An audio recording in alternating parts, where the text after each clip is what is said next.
Morgan Stanley had a good quarter. How long has it been since we've been able to say that? We're going to dig into the numbers a little more deeply right now with David Hilder. He's an analyst at Susquehanna Financial. He has a positive, call it a buy rating on Morgan Stanley.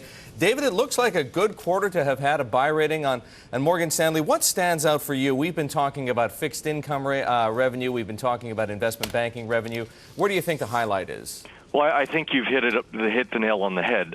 Fixed income trading revenue at Morgan Stanley was up 18% from the first quarter. And really, this is the only large investment bank that has shown an increase in fixed income trading revenue from quarter to quarter.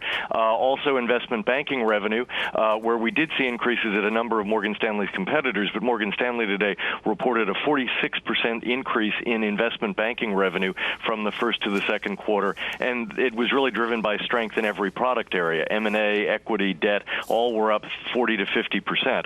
So I think this is, as you say, the first time in a while that Morgan Stanley has really surprised on the upside. And although the bottom line number is kind of ugly because of charges for restructuring the MUFG relationship, on an operating basis, it looks like 64 cents positive versus a consensus expectation of 61. If you look at it on an operating basis, they earned something in the order of $1.2 billion more, again, if you look at it on that basis, than Goldman Sachs. Should we make something of the fact that this is an increase? You pointed out that there's a sequential increase from the first quarter in some of these key areas. It's only one quarter, though, David. Are you hearing that there's enough happening inside Morgan Stanley that we should expect more of this in the third quarter and the fourth quarter? James Gorman finally has a handle on the investment bank in a way that will bring back that Morgan Stanley franchise. Well, this is a very volatile business. Obviously, as Goldman showed this quarter, where their debt trading revenues were down 63% from quarter to quarter, you never know. I mean, it depends on the markets. It depends on how their trading positions run.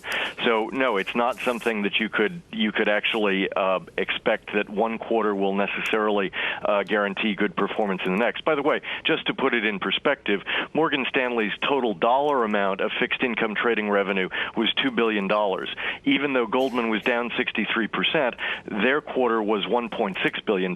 So if Goldman goes back to normal trading levels, they'll still be 50 to 100% larger in fixed income trading than Morgan Stanley is. So let's not lose perspective on that.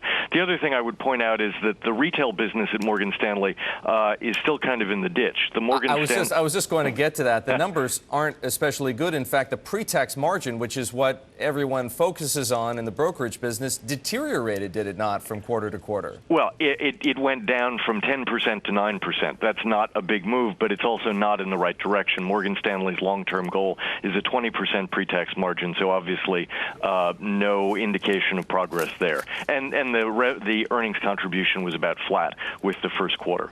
Well, it's all of these things considered, David, is enough. It is enough, as we're showing our viewers right now, to send Morgan Stanley shares up 5% in pre-market trading. So there is some good, there is some bad per se, but investors do like what they see. David, thank you for joining us. David Hilder of Susquehanna Financial. He has a buy rating, or the equivalent of a buy rating, on Morgan Stanley.